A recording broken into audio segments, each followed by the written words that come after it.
evenings, and likewise cocaine. But I think what we're seeing also now at the moment, at least during COVID, is a scarcity in some drugs because of the inability to traffic drugs, around the country or around the region. Do you know, with your experience both as a Garda Sergeant and as a security analyst as well, Sheila, what is the answer to this, do you think? I mean, decriminalising drugs, is that an answer? How do you see it? I think we have to first accept that there is no simple solution.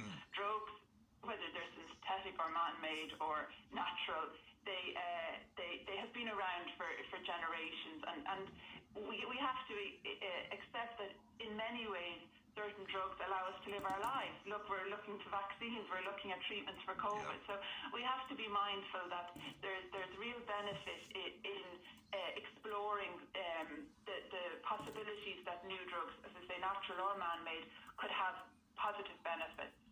But in terms of with the illegal use of either legal drugs or illegal drugs, we need to start seeing the problem for what it is, and we need to stop seeing just a portion of the problem and treating, in many cases, the underlying factors of addiction, the underlying drivers to escapism. And I think people don't want to hear that it's that complex. We need to move away from law enforcement, courts and prisons having the answers to multi-diverse stakeholder engagement, and that's complex. It requires time, but I think in the backdrop we have to accept that an element of drug use, for good or bad, will always be there, but work at looking at the problems that drive people to the problematic part of their drug use. But there's no simple answer, Fran, sorry.